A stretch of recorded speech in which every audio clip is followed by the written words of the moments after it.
faut quand même savoir que des lois Pelven, c'est-à-dire des lois qui interdisent de critiquer l'immigration, il y en a à peu près dans tous les pays européens. Dès lors qu'il s'agit de cracher sur la France et de considérer que c'est un pays discriminant, raciste, néocolonialiste, etc., là, c'est open bar, vous pouvez affirmer tout et n'importe quoi, sans avoir à le démontrer, et en vous dispensant totalement de toute forme d'études statistiques et de statistiques ethniques.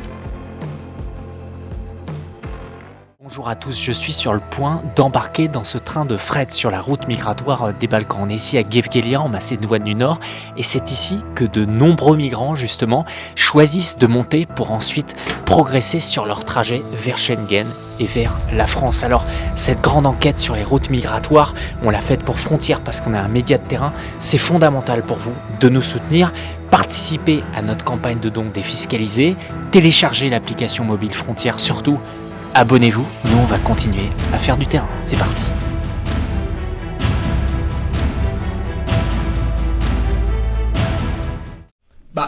C'est effectivement le chiffre le plus important, il a été donné, c'est 500 000 entrées par an, c'est absolument considérable. Comment on peut limiter les choses ? Il y a 3 types d'actions possibles. Il y a l'action de type réglementaire, parce que dans les 350 000 titres de séjour délivrés, il y en a un certain nombre qui pourraient ne pas l'être sans changer la loi, sans changer la Constitution. Donc il y a un certain nombre de choses qui pourraient être faites aujourd'hui déjà par la voie réglementaire. Ensuite, la véritable solution, c'est la solution par un changement constitutionnel qui permet d'échapper à la tyrannie des juges, à la tyrannie des juges internationaux, à la tyrannie des juges français qui surinterprètent la Constitution.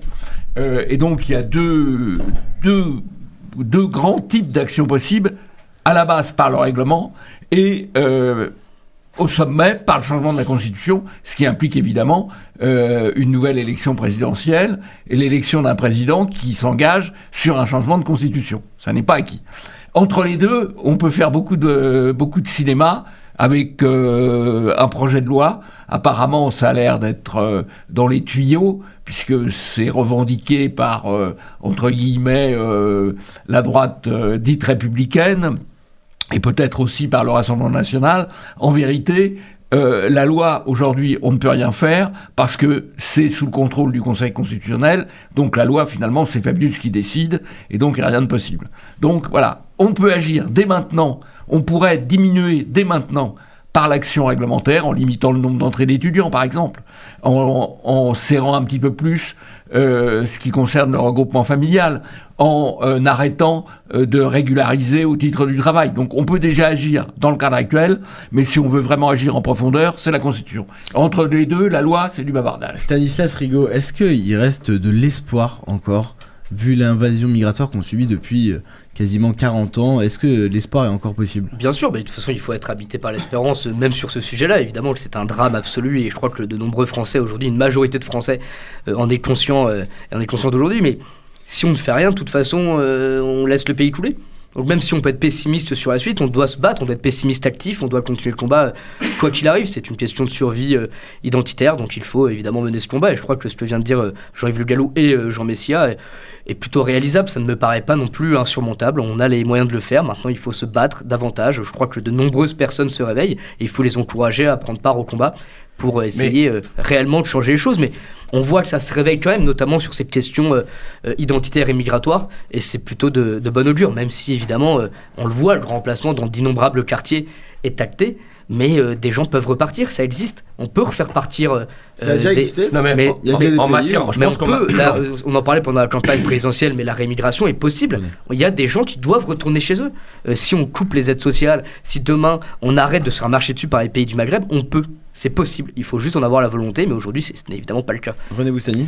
Moi, en tant qu'avocat et vice-président du Cercle Droit et Liberté, je pense que d'abord, avant de pouvoir lutter efficacement contre l'immigration, il faut pouvoir défendre la lutte contre l'immigration. Or, actuellement, en réalité, en France, la première chose à faire, c'est d'arrêter la répression massive, notamment en libéralisation de la liberté d'expression, contre ceux qui luttent contre l'immigration. Parce qu'en réalité, en France, on se rend compte que tous ceux qui se mobilisent, qui font des actions, qui créent des associations, de lanceurs d'alerte, etc., sont poursuivis par le djihad système judiciaire. Exactement.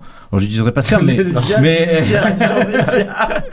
mais en réalité, et donc notamment depuis les années 70, avec les lois Pleven, Guesso, etc., qui en fait empêchent les Français de pouvoir faire le constat sur l'immigration sans être poursuivis en justice pour incitation à la haine. Et donc ça, pour moi, c'est quelque chose de très important, et c'est un des points fondamentaux. D'abord, si vous voulez lutter contre l'immigration, il faut être capable de pouvoir déjà la dénoncer. Et ça, en France, pour l'instant, c'est très compliqué. Et la deuxième chose... C'est pas la faute de l'Union Européenne, ça.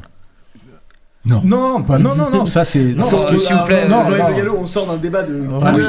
Je sais, Florian Philippe, on sort de score. Et la deuxième chose, je pense, ça d'un point de vue plus, on va dire, plus juridique et légal, c'est bien évidemment de rendre peut-être la France moins attractive, mais rendre la France moins attractive, ça passe notamment par le fait de durcir, à mon avis, les conditions d'obtention de la nationalité française. Parce que en réalité, en France, dès lors qu'on arrive en France et on passe 5 années à travailler en France, alors bien évidemment, d'un point de vue légal et qu'on paye ses impôts, on est automatiquement, dès lors qu'on fait la demande et qu'on remplit quand même certains critères, à la nationalité française. Et je pense que être français, c'est pas seulement et ce n'est pas payer des impôts en réalité. Donc il faudrait bien évidemment de faire en sorte d'arrêter cette nationalisation de masse des immigrés qui viennent et qui travaillent en France. Et c'est la Parce gauche qu'il y a qui plein nous de pays dans le explique monde où en fait les gens sont des travailleurs qui viennent travailler pendant 10, 20, 30 ans, 40 ans, on prend en Chine, dans les Émirats, etc.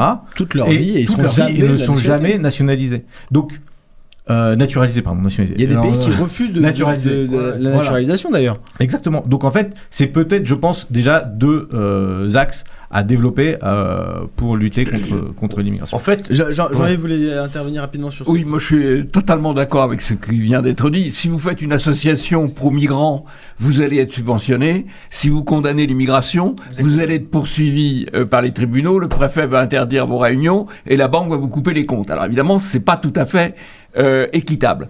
Par rapport aux questions de la loi Pleven et par rapport au débat antérieur sur l'Union européenne, il faut quand même savoir que des lois Pleven, c'est-à-dire des lois qui interdisent de critiquer l'immigration, il y en a à peu près dans tous les pays européens, votées par chaque pays européen, à la suite de la France, puisque le premier pays qui a adopté ce type de loi, c'est la France, en 1972, et qu'ensuite ça a été imité par les autres pays européens. Donc de ce point de vue-là, le jacobinisme français et la répression de la liberté d'expression est très forte en France et est arrivée un peu avant ce qu'on peut voir dans les autres pays européens. Mais c'est vrai que c'est central. Alors si on veut regarder... Il y a eu quand même des éléments positifs au cours de l'année 2024. C'est d'abord, je crois que Gentil en a parlé, la victoire de Bellab, c'est-à-dire la possibilité pour des gens sur place de s'opposer à un projet d'installation de migrants. Et puis, il y a eu la possibilité de tenir, malgré les interdictions préfectorales, des manifestations pour rendre hommage aux victimes des crimes racistes, du francocide, de Crépol notamment, puisqu'il y a pu avoir des manifestations et même une manifestation à Crépol, pas à Crépol, à Romans-sur-Isère, pour dénoncer ce francocide, alors que jusqu'ici, tout cela était interdit. Malgré tout, il y a une petite avancée, il faut s'en réjouir. Je vais libérer Stanislas Rigaud qui est en train de bouillir sur sa chaise et qui a des choses à faire après, donc je comprends. Je vais le libérer. Merci, Stanislas Rigaud, merci beaucoup. Vos projets pour 2025 ? Plein de projets. Et raser cette moustache ridicule. Notamment. Je la gage, Noël, merci Jared. Non, mais c'était plein de projets, continuer le combat politique, on va essayer de faire au mieux. Allez, Petit Prince, on se voit l'année prochaine. Oui, j'espère avant, cher Jared. À bientôt, merci beaucoup. En plateau l'année prochaine, on se voit bien sûr très vite avant la fin de l'année. Allez, on continue. Jean Messia, immigration, insécurité, islam, est-ce que tout est relié ? Ah bah, c'est sûr que quand vous avez, sur les 500 000 personnes qui arrivent chaque année, vous avez une très grande majorité qui arrive du continent africain, donc du Maghreb et de l'Afrique subsaharienne, et de pays asiatiques aussi, enfin situés sur le continent asiatique, qui sont plutôt des pays à majorité musulmane.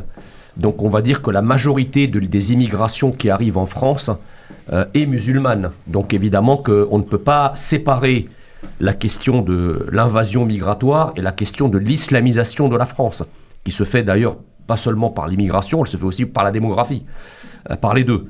En matière migratoire, si vous voulez, le problème, c'est que on nous a très longtemps expliqué qu'il y avait une impuissance de la volonté.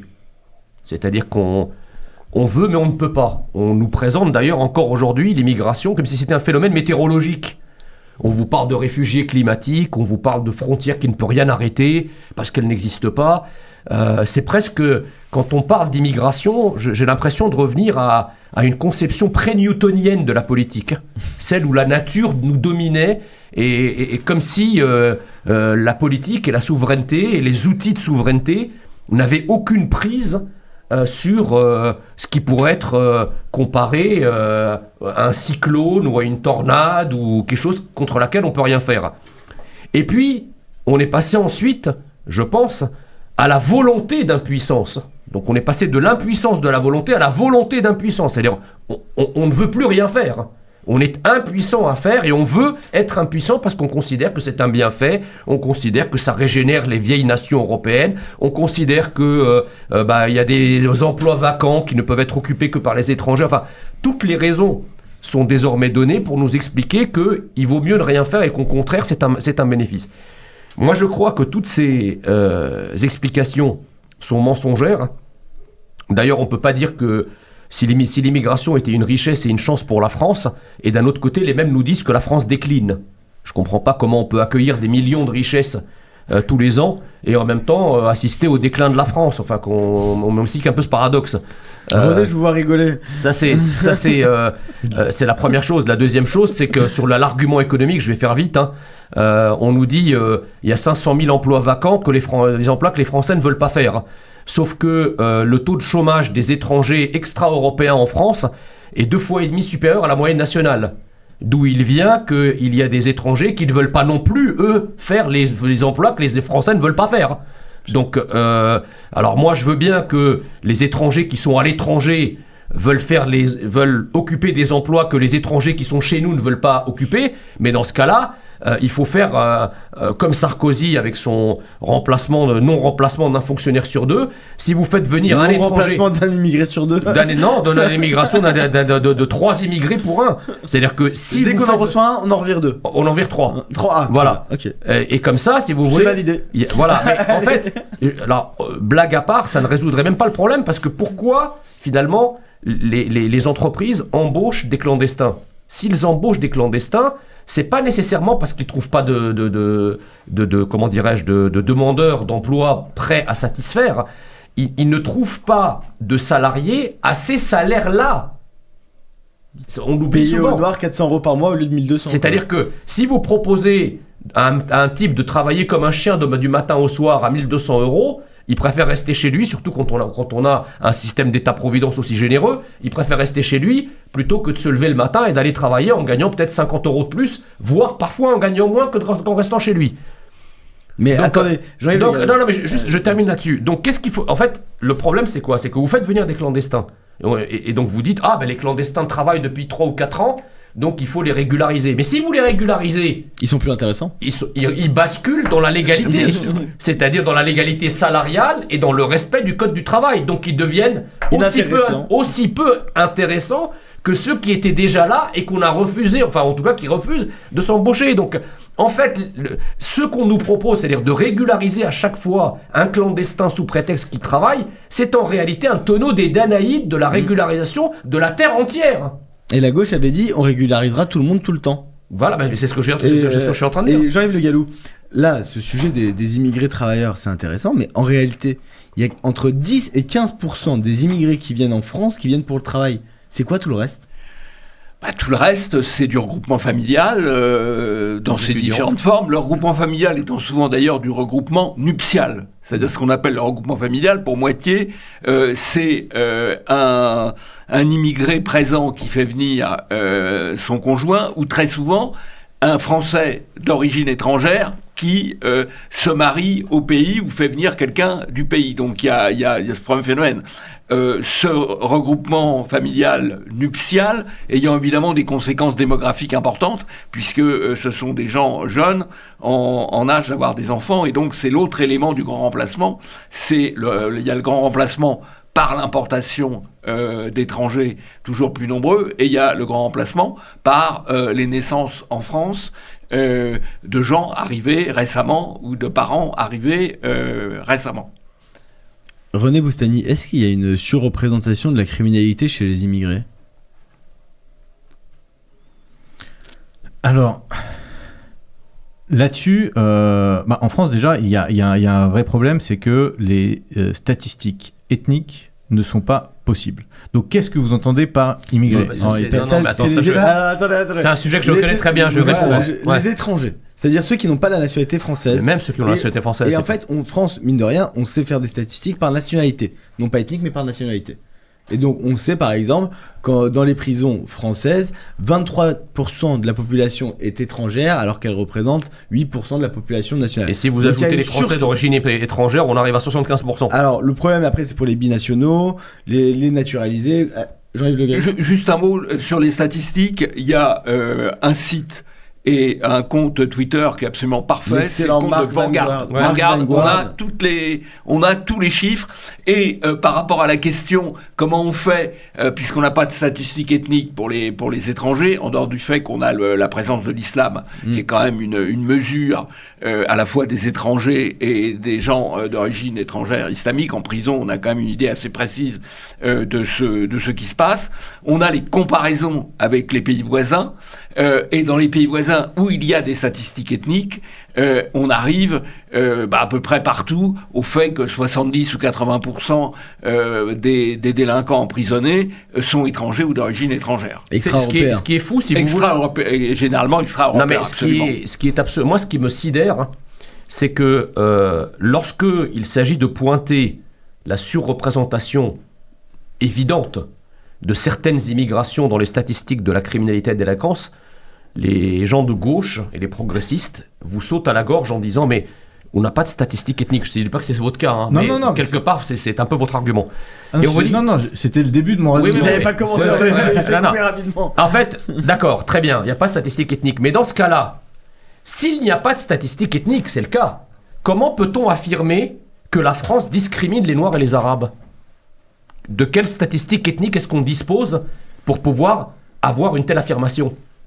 Est-ce qu'on est dispensé de statistiques ethniques dès lors qu'il s'agit de cracher sur la France et de considérer que c'est un pays discriminant, raciste, néocolonialiste, etc. Là, c'est open bar, vous pouvez affirmer tout et n'importe quoi sans avoir à le démontrer et en vous dispensant totalement de toute forme d'études statistiques et de statistiques ethniques. Mais, alors on vous dit, oui, mais on fait des testings. Alors ils envoient 3 pleu-pleu devant une discothèque en disant ils ont été refusés, vous voyez, c'est discriminant. Ben moi, je vais vous le faire, le testing. Venez avec moi à la prison de la santé, vous allez voir ce que vos yeux voient. Voilà. Donc, si vous voulez, le problème, c'est que on peut pas avoir un besoin hémiplégique de statistiques ethniques. Si les statistiques ethniques sont indispensables pour démontrer avec précision la surreprésentation de certaines immigrations dans la délinquance et la criminalité, alors... les statistiques ethniques devraient être indispensables avant d'affirmer quoi que ce soit sur les discriminations ou le prétendu racisme systémique que la gauche bavasse à longueur de journée sur les plateaux. Jean-Yves Le Gallou ? Oui, c'est absolument indispensable. J'ajoute que l'ARCOM, l'Agence de régulation de la communication, fait des statistiques ethniques sur la présence par origine dans les différentes émissions de télévision et notamment dans les séries télévisées où l'ARCOM fait des recommandations de représenter plus de diversité entre guillemets. Donc là, l'ARCOM reconnaît les choses. Alors effectivement, vous avez raison, c'est la visibilité, ce qui renvoie au fait, c'est la formule de Renaud Camus, ouvrez les yeux. Ouvrez les yeux. Vous savez que l'ARCOM a récemment considéré qu'il y avait trop de Français d'origine égyptienne à la télé, c'est pour ça qu'ils m'ont censuré. Hein. René Boustany, est-ce que vous voulez rebondir sur ce sujet ? Non, mais une des questions aussi qui se pose, notamment dans le traitement de la délinquance étrangère, c'est qu'est-ce qui se passe une fois qu'ils sont arrêtés, condamnés, Et en réalité, le vrai problème, c'est l'incapacité de la France, à ce moment-là, à exécuter les OQTF, à les renvoyer. Parce que en réalité, une fois qu'on en a arrêté un qui recommence, c'est la même chose, c'est le tonnet d'Anaïde. Parce qu'on se rend compte que dans la délinquance, alors je suis pas un grand spécialiste, c'est pas de la délinquance, mais on se rend compte que quand même, la majorité des faits de délinquance sont faits par les mêmes. Et en réalité, beaucoup sont issus effectivement de l'immigration. Et dans ce cas-là, le problème, c'est qu'on est incapable de les arrêter, de les mettre hors d'état de nuire. Il y a un vrai problème au niveau de la politique pénale en France et de la politique de renvoi des délinquants étrangers. Avant même d'en renvoyer ceux qui sont de manière irrégulière, qui sont d'une certaine manière plus délinquants, mais au niveau légal. Mais en revanche, ceux qui sont déjà délinquants, il faudrait en profiter pour... Déjà, principe de base, il faudrait interdire la naturalisation de quelqu'un qui est venu illégalement sur le territoire. Je pense que ce serait la base de la base. Ouais. Je vais vous libérer. René Boustany, le Cercle des droits et libertés, c'est quoi vos projets pour 2025 ? Déjà, le Cercle droits et libertés, c'est déjà 10 ans d'existence. C'est un réseau de plus de 900 avocats, professeurs de droit, juristes, magistrats qui se rencontrent et qui fédèrent le premier réseau de juristes engagés en France. Et donc, 2025, c'est encore une dizaine d'événements qui sont prévus, des débats, des conférences, des colloques, des actions, des recours, parce qu'on a fait un recours contre l'Arcom cette année suite à la décision de l'Arcom qui avait fait des remontrances à CNews sur la pluralité politique, qui n'était pas suffisamment représentée sur CNews. Et donc nous, on a fait une injonction à l'Arcom de faire la même chose pour le service public. Ce à quoi l'Arcom a refusé bien évidemment de supplier et qui maintenant on est devant le Conseil d'État contre l'Arcom et on espère avoir une décision de justice en 2025 là-dessus et on vous tiendra bien évidemment au courant. Vous faites le travail intellectuel et le travail judiciaire. Exactement, on fait à la fois de l'activisme juridique pour protéger les libertés des Français, une croisade judiciaire, la liberté d'expression notamment, et la liberté de la presse notamment pour Frontières. Merci beaucoup René Boustany.